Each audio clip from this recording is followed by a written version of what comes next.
मानेसर नगर निगम चुनाव प्रचार एकदम उफान पर है। यहां से मेयर पद की आजाद उम्मीदवार डॉक्टर इंद्रजीत ने बुधवार को क्षेत्र की अलग अलग हिस्सों में तूफानी दौरे किए। वो लगातार कोशिश कर रही है कि ज्यादा से ज्यादा लोगों तक चुनाव प्रचार के आखिरी दिन पहुंचा जाए। इसी कड़ी में उन्होंने बुधवार शाम को वाटिका की सोसाइटी का दौरा किया और लोगों के साथ बैठ के यहाँ पर नारी शक्ति का उनको जबरदस्त समर्थन देखने को मिला। आपके क्षेत्र में, आपके आस पड़ोस में जो परिवर्तन लाया जा सके, जिसमें स्वच्छता है, हरित पर्यावरण है, सुरक्षित मानेसर नगर निगम होगा और विकसित। मैं आपसे यही कहूँगी कि 2 तारीख को ज़्यादा से ज़्यादा मात्रा में बूथ पे पहुँचिएगा और वोट डालिएगा, क्योंकि कई बार क्या होता है कि एक वोट की चूक से हार हो जाती है और एक वोट की चूक से जीत। तो हम इस बार कुछ भी वो बोलते हैं ना कि एक भी परसेंट ऐसा कुछ नहीं चाहते कि कुछ उतार चढ़ाव हो। तो आप सब वोट डालने जरूर जाइएगा 2 तारीख को। और जब आप बूथ पे जाएंगे वहाँ पर 2 मशीन होगी। ये मशीन एक पार्षद की होगी, एक मेयर की होगी। आप वहाँ नहीं समझ आए तो पूछ सकते हैं। मैं मेयर के लिए प्रत्याशी हूँ, मेयर वाली मशीन में मेरी वोट डलेगी।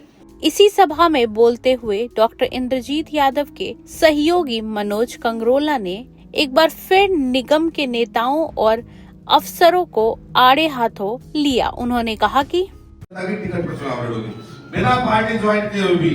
आपकी प्रिय नेता का, आपके डॉक्टर साहब का, उनके नाम का डंका दिल्ली दरबार में बजा। यहाँ पे डॉक्टर इंद्रजीत है जो इतना उनको जनता प्यार कर रही है। लेकिन वहां भी कुछ षड्यंत्र हुए। बड़े बड़े नेताओं ने, हमारे इलाके के नेताओं ने कहा कि भाई इनको जितना उम्मीदवार है इनको टिकट दे दी जाए। लेकिन वहां भी कुछ एक पूर्व विधायक की देन है। मैं नाम तो क्या लूंगा, सब समझते होंगे, क्योंकि 4 साल मलाई तो उसने ही खाई है।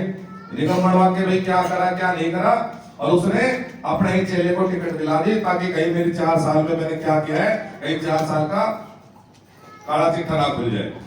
तो दिल्ली से टिकट तो ले आए, लेकिन आज चुनावी का अंतिम दौर, अंतिम हफ्ते में चुनाव चल रहा है और लगभग हम 20-22 गांव में जा चुके हैं। इतना प्यार, प्रेम, समर्थन, सहयोग इतना मिल रहा है उनके 4 साल की मेहनत का कि दिल्ली से टिकट जरूर लिया है, लेकिन जनता को वोट देंगे G21 के लोगों ने। दिल्ली में वोट नहीं देंगे, दिल्ली से वोट नहीं आएगी, वोट दोगे आप लोग। 2 इंजन तो हमने सुने थे, रेल में भी 2 इंजन होते थे, एक फेल हो जाए दूसरा लग जाए। अभी आज भी सुने थे कि चलो एक फेल हो जाता दूसरा। ये तीसरा इंजन कहां से आया? ये नहीं है कि भ्रम फैलाने आपके बीच में। 2 इंजन का हाल तो आपने देख रखा है कि 2 इंजन में तो हमारे रोडों का क्या हाल कर रखा है, हमारी सफाई व्यवस्था क्या हाल कर रखा है, हमारे इंफ्रास्ट्रक्चर का क्या हाल कर रखा है, हमारा सीवरेज सिस्टम का क्या हाल करता है। कितनी समस्या के नाम को तो रात हो जाएगी, कितनी समस्या है हमारे इस इलाके में। कार्यक्रम के बाद डॉक्टर इंद्रजीत यादव ने दैनिक भास्कर से बातचीत करते हुए कहा कि मानेसर नगर निगम हमारा अपना घर है, परिवार है और परिवार के सदस्यों का पूरा साथ और समर्थन मिल रहा है। चाहे वो गांव हो, चाहे सोसाइटीज़ हो, सभी तरफ से पूर्ण सम्मत है। सरकार को भी जनता बनाती है और एक आम आदमी को भी, और जो हमारी देवतुल्य जनता है उनका हमें पूरा साथ है और वो हर कदम पे ढाल बन के हमारे साथ खड़े हैं। हमने आज बीजेपी ने लॉन्च किया है, हमने 2 दिन पहले लॉन्च कर दिया था और इस वक्त हमारे साथ जो सोसाइटी वासी मौजूद हैं, इनके हाथ में वो संकल्प पत्र है जिसमें गांव की समस्याओं को, औद्योगिक क्षेत्र की समस्याओं को और सोसाइटी की समस्याओं को अलग अलग सूचीबद्ध तरीके से लिखा गया है ताकि आने वाले टाइम में तुरंत उन पे काम किया जा सके। आप सोसाइटीज़ के अंदर देखेंगे करोड़ों के घर हैं, लेकिन जब हम सोसाइटी से जस्ट गेट से बाहर निकलते हैं तो जो हालात गाँव के हैं वही हालात सोसाइटी के भी हैं। तो यहाँ पर भी उन मूलभूत सुविधाओं को पहुँचाया जाएगा और जो भी हमारे अधिकार हैं उनको हम यहाँ तक पहुँचाएंगे। मैंने पहले भी बताया कि जनता ही सरकार को बनाती है और जनता ही एक आम आदमी को बनाती है और जनता हमारे साथ खड़ी है।